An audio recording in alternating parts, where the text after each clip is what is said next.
তোমাদের ভাইয়া আজকে আমার কাছে আবদার করেছে তাকে নাকি ভালো মন্দ রান্না করে খাওয়াতে হবে, কারণ সে নাকি অনেক স্বস্তির নিঃশ্বাস পেয়েছে অনেক দিন পরে। আসসালামু আলাইকুম, কেমন আছো সবাই? আশা করি সবাই অনেক বেশি ভালো আছো। আমি আলহামদুলিল্লাহ অনেক বেশি ভালো আছি। তো এখানে মুরগি কিনে আনছিল 2টা ব্রয়লার মুরগি, এটা দিয়ে আমি আজকে একটু রোস্ট রান্না করব। আর এখানে রোস্ট রান্না করার জন্য মুরগিটা লেবুর রস মাখানোর জন্য ট্রাই করছিলাম, কিন্তু আমার হাত কাটা জ্বলছিল, তার জন্য তোমার ভাইয়া আমাকে হেল্প করলো। আর এখানে মুরগিটা অনেকক্ষণ ধরে লেবু দিয়ে আর লবণ দিয়ে মাখিয়ে রেখেছিলাম। তারপর এটাকে ডুবো তেলে ভেজে নেব সুন্দর করে। অনেকে ছোট লেয়ার মুরগি দিয়ে রোস্ট করে, আর আমি কিন্তু ব্রয়লার মুরগি দিয়ে রোস্ট করি, কারণ আমার ব্রয়লার মুরগির রোস্টটাই বেশি ভালো লাগে। আমার বাচ্চা, তারপর আমার বাসার সবাই এটার রোস্ট খেতেই পছন্দ করে। তবে ওই মুরগিটা দিয়ে রোস্ট রান্না করলে বেশি ভালো হয়, কিন্তু আমাদের কাছে ব্রয়লার মুরগি দিয়ে রোস্ট রান্না করা খেতে বেশি ভালো লাগে, আর পরিবারের যেটা পছন্দ করে সেটাই তো করতে হয়। প্রথমে বললাম না ভালো মন্দ রান্না করতে বলেছি তোমাদের ভাইয়া, আসলে ভালো মন্দ রান্না করতে বলার রিজনটা হচ্ছে দেশ স্বাধীন হয়েছে সেই খুশিতে সে ভালো মন্দ রান্না করতে বলেছে। কিন্তু কথা হলো দেশ শুধু স্বাধীন হলেই হবে না, দেশে শান্তি থাকতে হবে, তাহলেই আমরা খুশি। তো ওখানে আমি মুরগিটা ভেজে নিলাম।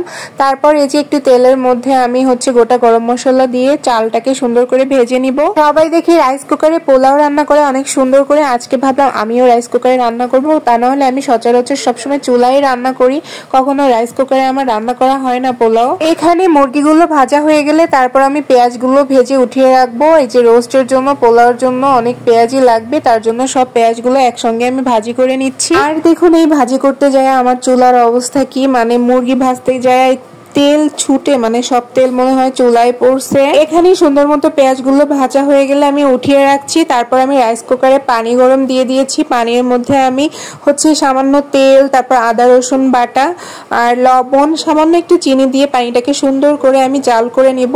অনেকে আদা রসুন বাটা দেখেছি ভেজে দেয়, আমি ভেজে দিচ্ছি না, আমি কাঁচাই দিচ্ছি, কারণ ওটা দিলে হচ্ছে স্মেলটা অনেক সুন্দর আসে আর ভাতের কালারটা অনেক সুন্দর হয়। তারপর এখানে আমি আরেকটা কড়াইতে হচ্ছে তেল দিয়েছি, তার মধ্যে আদা রসুন বাটা, সামান্য জিরে বাটা। রোস্টে আমি এই সব বাটা মশলাগুলো একটু কম ইউজ করি, গুঁড়া মশলাগুলোই বেশি ইউজ করি।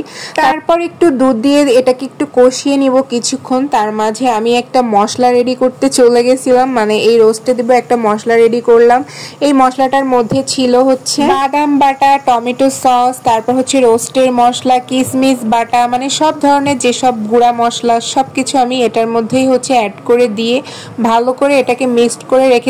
তারপর এই যে এটার মধ্যে দিয়ে দিলাম বাটা মশলাটা, আমি আগে দিয়ে তেলে ভেজে নিয়েছি, তারপর এই মশলাটা আমি মিক্সড করেছি। তারপর এর মধ্যে লবণ দিয়ে দিব, হলুদ ইউজ করব না। এখানে রাইস কুকারে পানিটা ফুটে উঠলে আমি চালগুলো দিয়ে দিয়েছিলাম। তো এটা এখানে হতে থাকুক, আমি চুলাতে রোস্টে রান্না করতে লাগছিলাম। আসলে আজকে পোলাও রান্না করার সময় অনেক বেশি টেনশনে ছিলাম যে রাইস কুকারে কেমন হবে, আমি তো সবসময় চুলায় রান্না করি। তো যাই হোক আলহামদুলিল্লাহ ভালোই হয়েছিল। তারপর মশলাগুলো একটু কষানো হয়ে গেলে একটু পেঁয়াজ ভাজি দিয়ে দিলাম। তারপর এর মধ্যে ভাজা মাংসগুলো দিয়ে একটু সময় কষিয়ে নিব। আসলে রোস্ট অত বেশি কষানো লাগে না, মশলাও কষানো, মুরগিও ভাজা, তার জন্য বেশি একটা কষানো লাগে না। তারপর এখানে দেখি পোলাওটা হয়ে এসেছে। এখন আমি এ পর্যায়ে এর মধ্যে হচ্ছে বেশ হাফ কাপের মতো গুঁড়ো দুধ দিয়ে দিব। হাফ কাপ ঠিক নয়, হাফ কাপেরও বেশ খানিকটা আমি গুঁড়ো দুধ দিয়েছি। আসলে পোলাওতে যত বেশি গুঁড়ো দুধ দেওয়া হয় এটার টেস্টটা বেশি সুন্দর আসে। তারপর এটাকে ভালো করে মিক্সড করে আমি হচ্ছে ঢেকে রেখে দিব দমে। তারপর এই যে আমি মাংসটা হচ্ছে কষানো লাস্ট পর্যায়ে আমি একটু ক্রিম ইউজ করলাম। আসলে আমি ওইভাবে মাপ মতো দেই না, আমার যখন যেটুকু মনে হয় আমি ওইভাবেই দেই। তো আপনারা আপনাদের আন্দাজ মতো টেস্ট মতো দিয়ে দিবেন। আমি বেশ খানিকটা পরিমাণই হচ্ছে ক্রিম দিয়ে দিলাম। রোস্টের মধ্যে ক্রিম ইউজ করলে কিন্তু অনেক মজা লাগে, আসলে কুকিং ক্রিম ইউজ করলে খুবই মজা লাগে। ক্রিমটা দেওয়ার পরে আমি একটু নাড়িয়ে চাড়িয়ে মিক্সড করে এর মধ্যে হচ্ছে দুধ দিয়ে দিব, গরুর দুধ। আসলে আমি গুঁড়ো দুধ দেই, কিন্তু আজকে আমার গুঁড়ো দুধটা অল্প ছিল, পোলাওতে দিয়ে আর অবশিষ্ট ছিল না, তার জন্য আমি গরুর দুধ ইউজ করেছি রোস্টে। তো এই যে দুধ দিয়ে তার মধ্যে আরেকটু সামান্য পানি দিয়ে আমি হচ্ছে এটাকে ঢেকে রেখে রান্না করব। আসলে রোস্টে এত পানি দেই না, কিন্তু আজকে একটু দিয়েছি, কারণ একটু ঝোল ঝোল করবো। আসলে আর কিছু রান্না করছি না, পোলাও দিয়ে খাবে, তার জন্য একটু ঝোল ঝোল করছি। তারপর লাস্টে আমি কয়েকটা কাঁচা মরিচ আর একটু পেঁয়াজ বেরেস্তা দিয়েছি। তারপর 2 চামচের মতো ঘি দিয়ে দিয়েছি। ঘিটা দিলে খুব সুন্দর একটা ফ্লেভার হয়, মানে নামানোর আগেই আমি ঘিটা দিয়েছি, এর আগে ইউজ করি নাই আমি ঘি।